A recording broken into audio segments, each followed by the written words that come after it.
सृष्टि मंगलम सेवा समिति में आहार, उपकरण, ज्ञान, औषध, करुणा जैसे महान कार्यों में सराहनीय सहयोगी परिवार हैं श्रीमान अनिल कुमार जैन, IPS रिटायर्ड, श्रीमती शशि जैन, जयपुर। अध्यक्ष श्री आदि सृष्टि मंगलम श्री महावीर जी द्वारा आहार व्यवस्था में वार्षिक सदस्यता प्राप्त की। श्री मदन लाल सुलोचना पाटनी, श्री सन्मत पाटनी, श्रीमती अंकुर पाटनी, समस्त परिवार जयपुर। मंत्री श्री आदि सृष्टि मंगलम श्री महावीर जी द्वारा आहार व्यवस्था में वार्षिक सदस्यता प्राप्त की। श्री अनिल कुमार जैन, श्रीमती चंद्रकांता जैन, डॉक्टर ऋषभ, श्रीमती गरिमा, श्री रजत, श्रीमती साक्षी आदि लुहाड़िया परिवार। कोषाध्यक्ष श्री आदि सृष्टि मंगलम श्री महावीर जी द्वारा आहार व्यवस्था में वार्षिक सदस्यता प्राप्त की। श्री विनय कुमार जैन, श्रीमती सरिता जैन, पुत्र श्री अंकुर जैन, पुत्र वधू श्रीमती सीमा जैन, पौत्र दिव्यम जैन, शालीमार बाग दिल्ली। डॉक्टर अंजलि जैन, धर्मपत्नी श्री अजय कुमार जैन, समस्त परिवार जयपुर। परम शिरोमणि संरक्षक का पद प्राप्त किया। श्रीमान मोहनलाल, कंचन देवी, सुनील कल्पना, डॉक्टर नितेश, डॉक्टर गुंजन, अरिहंत, हर्षिता, अर्पिता, काव्या, बेटी दामाद प्रेंशा, निपुण वेद, काला परिवार चेन्नई। पुत्र एवं पुत्र वधू श्रीमान सुभाष चंद्र जैन, अंजू जैन, आशीष जैन, प्राची जैन, पुत्र विहान जैन, बेटी एवं दामाद आस्था जैन आजाद, सरसावा, सहारनपुर, उत्तर प्रदेश। श्रीमती संतोष जैन, धर्मपत्नी स्वर्गीय श्री विजेंद्र जैन, रोहतक। स्वर्गीय श्री चक्रेश कुमार जैन, धर्मपत्नी श्रीमती कमलेश जैन, दिल्ली। श्रीमान सुनील जी, धर्मपत्नी लता जी सौगानी, महारानी फार्म, जयपुर। परम पूज्य जन धर्म प्रभाविका आरिका रत्न 105 श्री सृष्टि भूषण माता जी की मंगल प्रेरणा एवं आशीर्वाद से संचालित संस्था श्री आदि सृष्टि मंगलम अतिशय क्षेत्र श्री महावीर जी में चतुर्विध संघ आहार, उपकरण आदि की व्यवस्था सुचारू रूप में कई वर्षों से की जा रही है, जिसमें त्यागी वृत्तियों की भोजन व्यवस्था भी उपलब्ध है। श्री आदि सृष्टि मंगलम श्री महावीर जी में त्यागी वृत्तियों के आहार एवं यात्रियों के ठहरने के लिए वातानुकूलित कमरे भी उपलब्ध हैं। स्थल मेन मंदिर के सामने सृष्टि मंगलम भवन। अधिक जानकारी हेतु संपर्क करें 7300741008 या 9376571002। परम पूज्य जन धर्म प्रभाविका आर्यका रत्न 105 श्री सृष्टि भूषण माता जी की मंगल प्रेरणा एवं आशीर्वाद से संचालित श्री आदि सृष्टि मंगलम श्री महावीर जी में चतुर्विध संघ आहार, उपकरण आदि की व्यवस्था सुचारू रूप से कई वर्षों से की जा रही है, जिसमें त्यागी वृत्तियों को भोजन व्यवस्था भी उपलब्ध है। 1 वर्ष की आहार व्यवस्था के वार्षिक सदस्य बनकर भी आहार व्यवस्था में सहयोग प्राप्त करके पुण्य के भागी बन सकते हैं। वार्षिक सदस्यता योजना में 365 दिन के लिए 365 सदस्य नामांकित किए जाएंगे, जिनका नाम आहारशाला में अंकित किया जाएगा। सहयोग राशि मात्र 11,000 रूपए। आप अपनी सहयोग राशि दिए गए बैंक खाता विवरण में जमा करा सकते हैं। श्री आदि Srishti Mangalam Samiti, bank of Baroda, Shri Mahavir ji. Account number 011-901-000-27378। IFSC code BARB0SHRIMA। IFSC code का 5वां कैरेक्टर 0 अर्थात 0 है। संपर्क सूत्र 9376571002 और 7300741008। आपके द्वारा दिया गया दान आयकर की धारा 80G एवं 12A के अंतर्गत कर मुक्त रहेगा। 9 10 भव की द्रौपदी आदि की भी कथाएं पढ़ना, 9 भव से 7 भव से पूर्व जन्म से संबंध चले आ रहे थे। इसलिए कभी कभी हम कहते हैं जोड़े से आया करो, बोले माता जी शर्म आती है जोड़े से। मैंने कहा उस दिन शर्म नहीं आई थी जिस दिन पूरी पंचायत को बाजे बजा के और ले गया था, लेने गया था तो बाजे बजा कर ले गया था। अब शर्म आती है। अपनी बच्चियों को भी सिखाओ कि कम से कम शादी हो जाए तो गृहस्थ आश्रम में प्रवेश किया गए। सागार धर्मामृत में आशा दर्जी कहते हैं कि तुमने सिर्फ गृहस्थी राग के लिए नहीं, त्याग के लिए बनाई है। ऋषि हिंदू पुराण में ऋषि आशीर्वाद देते थे तुम्हारे 10 पुत्र हो और 11वां पुत्र तुम्हारा पति हो। इसका बहुत बड़ा लॉजिक था कि 11वां पुत्रपति हो, इसका मतलब 10 पुत्र होने के बाद धीरे धीरे एक पति के साथ रहते हुए तुम्हारी वासनाएं हीन हो जाए और तुम्हारी साधना प्रवीण हो जाए, साधना बलवती हो जाए और तुम उसके साथ रहो, लेकिन इतना पवित्र प्रेम हो जैसे बेटे के साथ होता है। बेटे का हित चाहती हो ऐसे रहो। ध्यान रखना, हमारे यहाँ सागर धर्मामृत में आज सदर जी कहते हैं कि ससुर के सामने अकड़ मत जा, ससुर के पैरों में पड़ जा। कि अकेले रहकर मैं मकान ऑफिस बना सकता था लेकिन घर नहीं बना सकता था, क्योंकि घर तो वो है जहाँ 4 दान होते हैं, जहाँ शुद्ध गृहिणी औषधि शास्त्र अभय आहारा अच्छे से दवाइयाँ तैयार करे। आपको पता पहले हमारी महिलाएं दवाइयों की जरूरत नहीं पड़ती थी। आज भी हम लोग महाराष्ट्र गए एक बार, तो किसी के पेट में दर्द था, मैंने कहा दिखाना है, बोली 2 दिन बाद भिजवा देंगे। मैंने कहा क्यों, इतना बड़ा 500 घर की जैन समाज है, आपके इतने बड़े स्कूल कॉलेज चलते हैं, ये जिला है, यहाँ डॉक्टर नहीं? कहने नहीं हमारे यहाँ डॉक्टर नहीं। हमने कहा मतलब कोई बीमार नहीं पड़ता है? कहने लगे हम लोग बीमार नहीं पड़ते हैं। हमने कही ऐसी क्या बात है भाई, बीमार तो पड़ ही जाते होंगे। तो उन्होंने बहुत अच्छी बात कही कि आप लोगों का खान पान शुद्ध नहीं हो। हम ब्रह्मचारिणी थे उस समय की बात है, बोली आप लोग रोटी में घी खा लेते हो, इतना खा खा के कोई मेहनत नहीं करते हो, हम लोग तो कोई बीमार ही नहीं पड़ता। हमने कि कभी तो कुछ होता होगा। कहने लगी हमारे घर में हम चीनी रखते हैं, शक्कर को वो शीशियों में रखते हैं और जेठ की धूप में 40 दिन बाहर रखते हैं धूप में। बोले हमारे हमको पता है कि कौन सी चीनी एक ढक्कन देनी है, यदि बुखार आ जाएगा तो कोई हरे रंग की, पीले रंग की, लाल रंग की कांच की शीशियाँ आती थी ना पहले, उनका शीशा का रंग भी कांच का लाल काला पीला पहले होता था ना, जो बर्फ वाले के यहाँ रहते, वैसी शीशियों में। वो कहने लगे हम तो एक तो बीमार नहीं पड़ते, कभी पड़े तो हम 1 चम्मच चीनी में ठीक हो जाते हैं। क्यों नहीं? क्योंकि आज भी उनकी रसोइयाँ मिट्टी की हैं।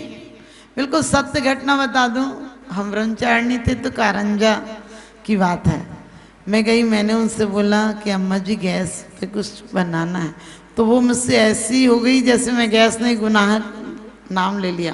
बोली गैस का खिलाओगी क्या, गैस कोई छूता है कि हम तो छूते नहीं। बहुत चिल्लाने लगी। हमने सोचा ये अम्मी ऐसी बड़ी आदमी होगी तो नहीं होगा इसके घर में, ये चिल्ला रही बूढ़ी हुई औरत है।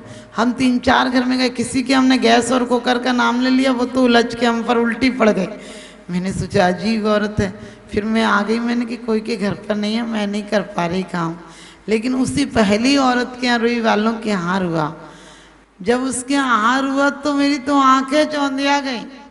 मैंने कहा इतनी बर्तन, कम से कम 50-60 किलो चांदी के बर्तन थे उनके यहाँ, परांस से लेके सारे ही बर्तन उनके यहाँ चांदी के थे। मैंने उनकी बहू बहुत अच्छा नेचर था, मैंने कि तुम्हारी अम्मा जी इतनी चिल्ला रही थी, तुम्हारे घर गैस नहीं है, कुछ नहीं है, और मुझे तो भाभी लग रहा था आपका घर बिल्कुल ही सादा है, पत्थर, वो लाल पत्थर जो देसी वाला होता है, बहुत पुराने ज़माने में वो पत्थर था, और एक दीवान था अकेले उनके यहाँ, उस पर कुछ नहीं बिछा हुआ था। तो मैंने कही मिट्टी का वो कड़ी वाला घर था, तो मैंने कही मैं तो सोच रही थी, बोली नहीं हम लोग बनवाते नहीं, सीमेंट में तो टेंशन होती है इसलिए नहीं बनाते, हम लेंटर का घर नहीं डलवाएंगे।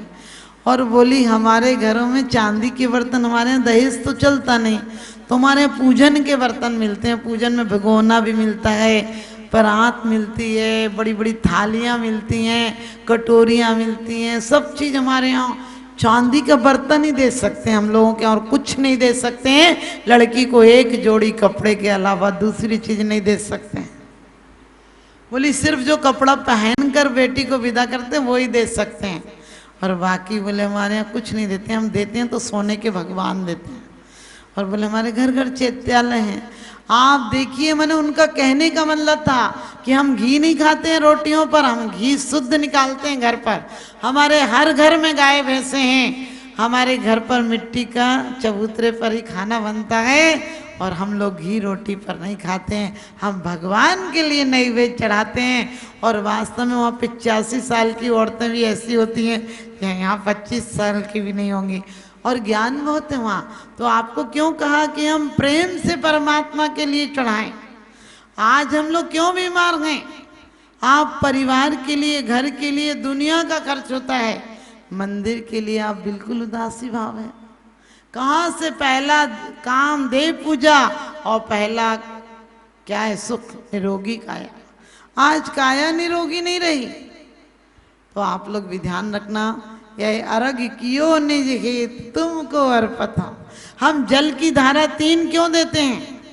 कभी आपसे कोई पूछे जन्म जरा मृत्यु विनाशना, इतना तो लिखा ही है किताब में, ही बता दोगे। जन्म जरा मृत्यु विनाशनाय के लिए जल ही क्यों चढ़ाते हैं? जल अपना पथ रोकने नहीं देता, कहीं ना कहीं से निकाल लेता है। जल मल को नष्ट कर देता है। जल को गर्म करो पुनः शीतल हो जाता है। निमित्त जब तक रहेगा तब तक गर्म रहेगा, और अग्नि से हटा दो शीतल हो जाएगा। जल प्यास बुझाता है, जल शुद्धिकरण करता है। परमात्मा मेरा जीवन भी ऐसा हो, आगे आगे जैसी जैसी मरी पर्यायें हो, वैसे वैसे मेरे अंतःकरण में शुद्धि आ जाए। मेरे पथ में कोई भी अवरोध नहीं बन पाए, मैं अपना रास्ता निकाल लूं। मेरे पे कोई भी कितना भी मुझे मलिन करना चाहे, मैं उसके मलिन मन को भी निर्मल कर दूं। मैं जगत की प्यास बुझा दूं। मेरा जीवन ऐसा हो किसी को संताप नहीं हो। ऐसे भावों से जल चढ़ाते हो क्या? अकेले किताब में लिखी है जन्म जरा मृत्यु विनाशनाय स्वाहा। क्या लिखा है? भव तप कर शीतल वास सो चंदन नाही। ये प्रभु यही गुण कीजिए साच आयो तुम ठाई। क्या बोलते हैं कि भगवान चंदन क्या है? वो तो सिर्फ बाहर की शीतल देता है। भव तप घर शीतल वास सो चंदन नहीं। कहते हैं भव को नाश करने का, भव के संताप को मिटाने का गुण चंदन में नहीं है।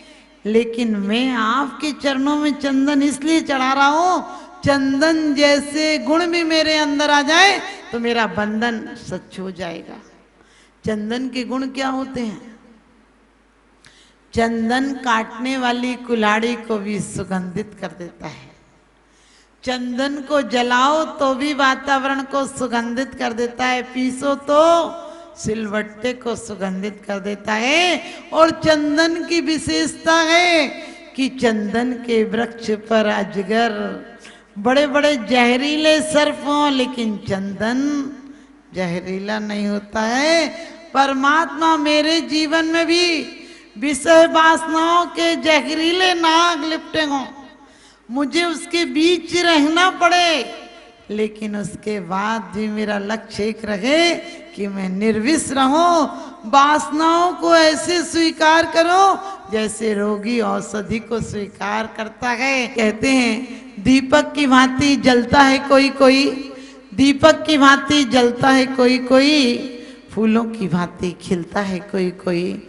आदर्शों की बात तो सब लोग करते हैं, लेकिन आदर्शों के मार्ग पर चलता है कोई कोई। आदर्शों के मार्ग पर चलता है कोई कोई। हमें आदर्शों के मार्ग पर चलना है। ये इतनी बसंत, इतनी आषाढ़ आई और चली गई। एक दिन ऐसी आषाढ़ भी आएगी जिस दिन हम नहीं रहेंगे। एक दिन जीवन का पतझड़ आएगा जब इस धर्मशाला से हमारा, इस धर्मशाला से नहीं, दुनिया की धर्मशाला से दाना पानी उठ जाएगा। और सच बता दें, लोग साधु की कसम खा लेते हैं। बोले माता जी आपकी कसम नहीं, क्यों खाती हो? बोले आपके आगे पीछे कोई नहीं। अपन देखो अधिकांश ना भगवान की कसम खा लेते हैं कि भगवान को तो मरना नहीं, उनकी कसम खा लो।